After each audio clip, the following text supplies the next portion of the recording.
প্যারে হাজির। তাহলে আমাদের বুঝতে হবে যে ইসলামের মধ্যে কোনো সন্ত্রাসী নেই। এখন কি হচ্ছে, আল্লাহ রাসূল বলেছেন যে আখেরি জামানায় এসে মুসলমান 73 দলে বিভক্ত হবে। একদল হবে জান্নাতি, 72 দল হবে জাহান্নামী। তাহলে জান্নাতি তো মুমিন ছাড়া কি জান্নাতে যাওয়া যায়? হ্যাঁ, যে মুমিন হবে সেই তো জান্নাতে যাবে। এখন 73 দল তো আল্লাহ রাসূল বলেছেন, কিন্তু 73 দল থেকে শাখা প্রশাখা বের হয়ে কত দল যে হয়েছে এটা আল্লাহ রাসূলই ভালো জানেন। তাতে একই কোরআন শরীফ, একই কোরআন শরীফ 73 দলের প্রত্যেকেই একই কোরআন শরীফ তেলাওয়াত করছে, একজন রাসূলকে মানছে।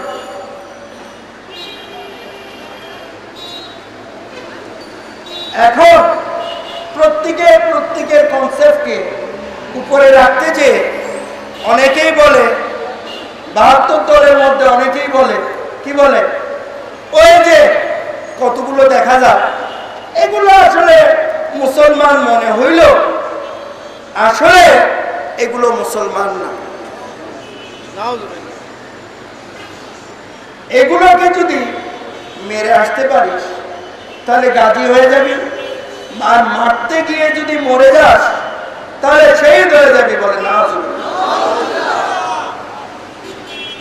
এইভাবে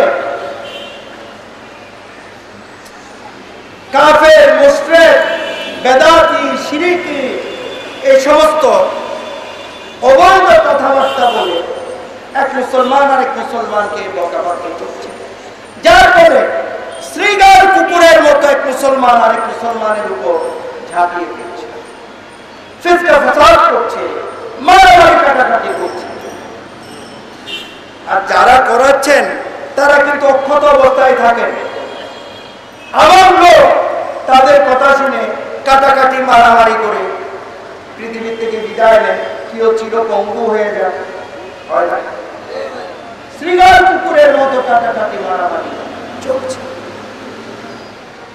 অথচ পৃথিবীর অর্ধেক দেশ আল্লাহ রাসূলের পর খলিফারা, তাবিঈন, তাবে তাবিঈনরা, অর্ধেক দেশ পৃথিবীতে অর্ধেক মুসলমানরা শাসন করেছিল।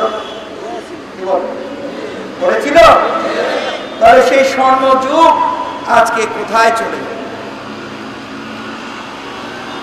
সেই সময় যারা কন্যা ছিল, মহিলা, অনেক অর্থর্ব বলে যে মহিলার সম্মান মুসলমান সমাজে আল্লাহ রাসূল মহিলাকে কম প্রাধান্য দিয়েছেন, পুরুষকে বেশি প্রাধান্য দিয়েছেন। বলে না,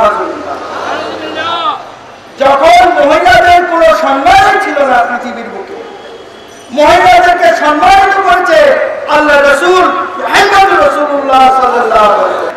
তাহলে আল্লাহ রাসূলের যখন জাহেরা অবস্থায় ছিলেন বা তার পরবর্তীতে যারা সাহাবায়ে কেরাম ছিলেন, তাদের জমানায় মহিলারা নির্বিঘ্নে এক স্থান থেকে অন্য স্থানে যেতে পারতেন, কোনো সমস্যা ছিল না। কথা বুঝতে পেরেছে? তাহলে কত বড় একটা স্বর্ণ যুগ ছিল। আজকে মুসলমানদের মধ্যে আখেরি জামানায় এসে এ অবস্থা কেন? এ অবস্থা এই জন্য যে মুসলমান যারা বর্তমানে বেশিরভাগ মুসলমানই কোরআন সুন্নাহর আদর্শ থেকে দূরে সরে গেছে।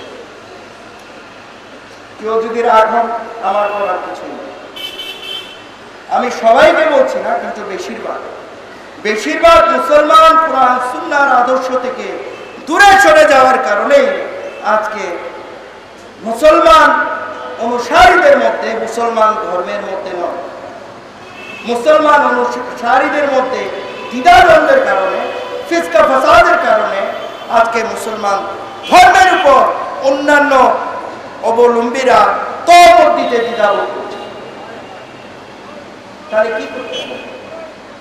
কোরআন সুন্নাহর আদর্শের মধ্যে প্রত্যেক মুসলমানকে ঢুকতে হবে, সেটাকে পালন করতে হবে। আল্লাহ রাসূল বলেছেন, কুল্লু মুসলিমিনে আকুয়াত, সমস্ত মুসলমান এক। আল্লাহ রাসূলকে আমরা বিশ্বাস করি, কোরআন শরীফের তাফসীর, হাদিস শরীফ সেটাও বলি।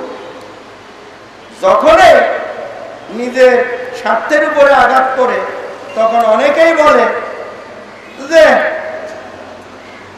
ওই ফিসকা ফাসাদের বক্তব্য শুরু করে। মুসলমান তো ফিসকা ফাসাদের ধর্ম না। ইজ্জতের মালিকও আল্লাহ, বেইজ্জতের মালিকও আল্লাহ। আল্লাহ কোরআন শরীফে বলেছেন, ওয়া তুইজ্জু মান তাশাউ ওয়া তুযিল্লু মান তাশাউ বিয়াদিকাল খায়র। আল্লাহ বলেছেন, যদি ইজ্জতের মালিক আল্লাহ বিশ্বাস করে, বেইজ্জতের মালিক আল্লাহ বিশ্বাস করে, তাহলে ফিসকা ফাসাদ, তাহলে বোঝা যায় আল্লাহর কালাম কতটুকুন বিশ্বাস করে, কতটুকুন করে। প্রিয় হাজির, সে আল্লাহর উপর যদি আমাদের নির্ভরশীল হই যে আমাদের ইজ্জতের মালিকও আল্লাহ, বেইজ্জতের মালিকও আল্লাহ, তাহলে ইজ্জত খোঁজার জন্য গীবত চিল্লার প্রয়োজন হয় না, গীবতের আশ্রয় নেওয়ার প্রয়োজন হয় না। প্রিয় হাজির, তাই সমস্ত মুসলমান আমাদের এক হতে হবে। কি হতে হবে? আপনারা জানেন বর্তমানে 150 কোটির উপরে মুসলমান আমরা দুনিয়ায় আছি। কি বলে? 150 কোটির উপরে মুসলমান আমরা দুনিয়ায় আছি। আমাদের কি করতে হবে? আমাদের বলতে হবে, কুল্লু মুসলিমিনে আকুয়াত। রাসূলের এই ডাকে আমাদের প্রত্যেককে সাড়া দিতে হবে। কারণ আমি আপনাদের বলি, 73 দল প্রত্যেকেই কিন্তু প্রত্যেককে মোমেন সাহেব মনে করে। কি মনে করেন? মোমেন সাহেব মানে প্রত্যেকেই মোমেন। প্রত্যেকে মোমেন দাবি করে, তো দাবি করতে তো অসুবিধা নেই। দাবি করতে অসুবিধা আছে? আমি বলি প্রত্যেকে মোমেন সাহেব দাবি করেন, কোনো অসুবিধা নাই। আমার তরফ থেকে কোনো অসুবিধা নাই। প্রত্যেকের মোমেন, ঠিক আছে, দাবি করে, দাবি করতে অসুবিধাটা কি? কিন্তু একজন মোমেন দাবি করে অন্যগুলোর বকা দেওয়ার প্রয়োজন থাকে। কোন সমাধান ফিসকা ফাসাদের মাধ্যমে কোনদিন এসেছে? কেউ বলতে পারবে? সবাই বলেন, বলতে পারবে? দেখাতে পারবে? ফিসকা ফাসাদের মাধ্যমে সম্পর্কের অবনতি হয়েছে, উন্নতি হয়নি। কথা বুঝতে পেরেছেন? তাহলে এই যে ফিসকা ফাসাদ, এই ফিসকা ফাসাদের কারণে আজকে মুসলমানদের মধ্যে দ্বিধাদ্বন্দ্বের, বিভক্তির কারণ হয়ে গেছে। তো প্রত্যেকে মোমেন হয়ে আপনারা বসে থাকেন, মোমেন হয়ে বসে থাকেন।